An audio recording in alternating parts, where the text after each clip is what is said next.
xafladay ku qalin jabinayeen arday dhameystay labada maxad ee Daarul Birri iyo Tadxur Rahmaan ayaa lagu qabtay magaalada Buuhoodle siday warkaasi inoogu soo dirtay wariyahina Najma Maxamuud Salaad oo alaaba naga soo warantay degmadaasi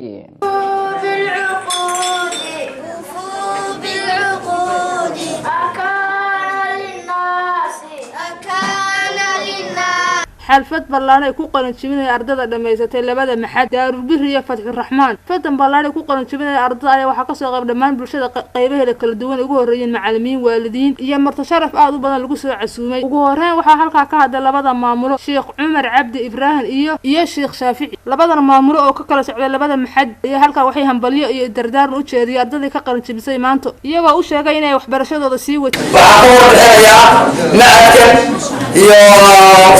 سعودي يصير إن شاء الله تعالى أنا متين إن شاء الله تعالى هذا هنا في سوامو مثلا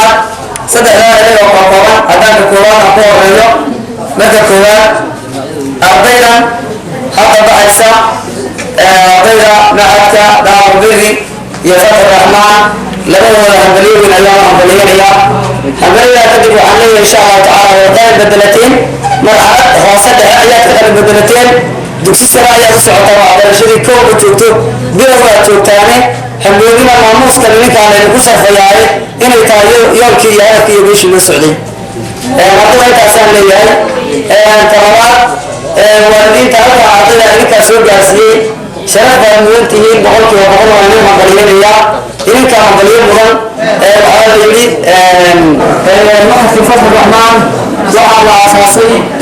وطنيو تقولي تلاقي إسلام كان المحف في واحد بعد دفعات الناس على وفر المحفلة دي نوقف أول كوني سواء كان محفكو محلي هاي وكل دي معارض أجادية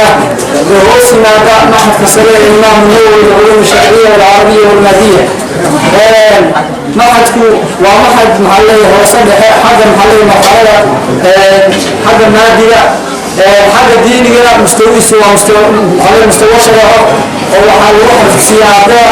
كتابة الموت على المتوقع سيرة الفقه على السيرة النبي عليه الصلاة والسلام أخلاق السفراء النبي عليه الصلاة والسلام والمعلقة حفلة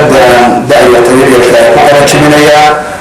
رقصي عليها أنت الفردية أهلا وقلوبي مكا كي أرضية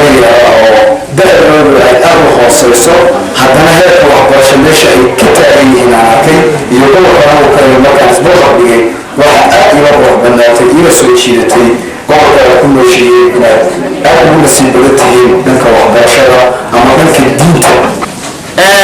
ardayda hal baan leeyahay waxaan leeyahay taratiibtii baa waxay xisaasin tii koowaad tii labaadna way raacsan tahay tii saddexaad tii afraad way ka dhiganta maanta xafladaas iyo maamuuskaas waxa idinku sameeyay waa dartiin iyo cilmiga barteen iyo xifdiga sida loo arkeeyay iyo juhdiga ku baxay sida darteed insha Allah taala waxaan leenahay hambalyo xifdiga iyo dadaalka ka sii wada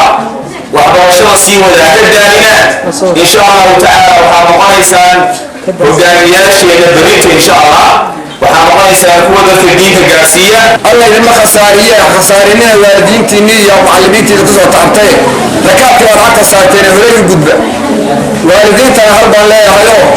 tacabka halkaad kaga jirteen weliba gabdhahow raggii waayaa sheegada booskii waa ka maqan yahay kordhiyooda dadaala wili waxaa weeye ardada aqaan jebisa maxadka oo saddex ka gudubtay waanu hambalyeynaa oo waxa isu keenay haddii waxaan uga bayaanaa inay noqdaan kuwa midahooda la buurto oo dangalin markaa ilaahna u weydiinaynaa marka labaad waxaan ku baraarujin lahaa dhalinyarada aqaan jebisay inay waalidkood xaqooda ma gudi karaan ay ka farxiyaan ومرسل منه سحابي سقط وفي الغريب ما روى راوي الثغر وكل ما لم يتصل بحال اسناده منقطع الاوصال والمعطل ساقط من اثنان وما اتى مدلسا نوعان الاول الاسقاط شيخ وان يقول ممن فوقه انا يوم ذاتك الله صارت يركبني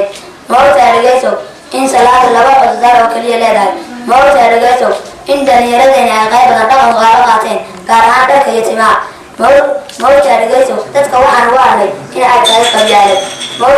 ugu dambeyntii ayaa halka waxaa lagu guddoonsiiyey macallimiintii shahaado sharaf ay guddoonsiiyey ardadii ka qalan jabisay labada maxad xalfadan ayaa waxay ku salamtay jawi aad u qurux badan Najmi Maxamuud Salaad telefishinka caalamiga Royal TV magaalada Buuhood.